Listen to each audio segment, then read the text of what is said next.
Councillor Tony Dirk and Councillor Chris Vince. We're usually here on local issues, but on national issues, I can't ignore you've got a leadership election in the Labour Party. Who would be the best next leader of the Labour Party, Councillor Durkin? Well, for me, from an economic point of view and for stability and to bring the party back to where it was 10 years ago, we do need someone with experience, knowledge, and someone that people can start believing in and trusting in. So far, even though all the candidates come from different points of view, they're all of the same thing, that we need to unite, we need to understand. But Keir Starmer, for me, seems to be the most credible person that we need at this time for Labour to move forward. Is it because you think Keir Starmer's the strongest of the five, or you just think he's the best of a bad lot? Well, no, I do. After listening to all five of them, I believe that Keir can embrace and understand what the issues are within the Labour Party, and he's absolutely right. Labour have been losing for the last 10 years. This last election was horrendous for us. It was very difficult and very painful. But we've got to understand it's not about blaming an individual. It's actually looking at systematically what we are doing and what we're not doing.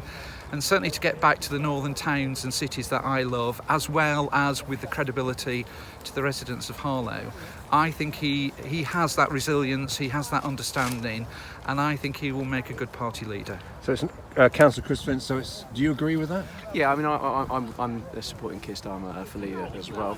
Yeah, I think he's absolutely right. I think it is about moving forward united as a party. You know, December was disappointing for all of us in the Labour Party, but it's important that we get back out there, do what we do best, which is engaging with communities and talking to communities. I've already been out, as you know, knocking on doors, campaigning across Harlow in the new year, and it's been a really good opportunity to actually just talk to people and say, look, generally, why didn't you vote Labour, and what would convince you to vote Labour in the future? And I think, generally, I've heard the name Keir Starmer mentioned a number of times as a leader that would unite the party and actually make people who didn't vote Labour previously consider voting Labour again, or potentially even for the first time. But we talk about knocking on doors, we also talk about almost a post-mortem analysis. The words Jeremy Corbyn must have come up as the reason why people didn't vote Labour.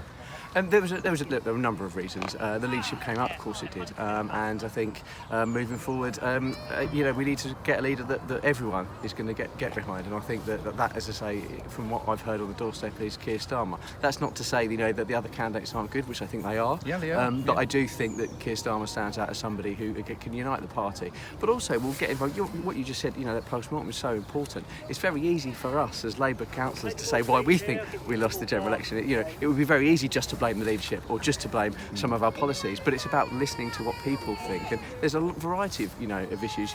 It is too simple to blame the leadership, but it's about having someone like Keir Starmer, who I believe will listen to the electorate, which is so important. Do you think, though, that, and actually some people think that 2 months is too long, some people say it's not long enough, in that you've had the worst results since 1935. You need to seriously take, whether you're Harlow or wherever you are in the United Kingdom, seriously take stock of why you did so badly. It may take longer than 2 months. Yes, but let's also be honest. We have got a government that's been elected by the UK that is doing dreadful things to the most vulnerable people in our society. And we need to get this sorted out. We do need to be listening, but we also need to be holding the government and also our local MP to account for what they are doing and what they are planning to do. Because we come on with the socialist principle, and that's why I'm really pleased that actually all the candidates are bringing enrichment into what we're saying and what we're doing. But no, we can't delay. We actually need to get this sorted out, and we can talk and we can listen and we can act, but we need leadership. We need strong leadership. We need consistency, and that's why Keir Starmer, for me, at the moment, is the right person for Labour today. Thank you very much, Adam.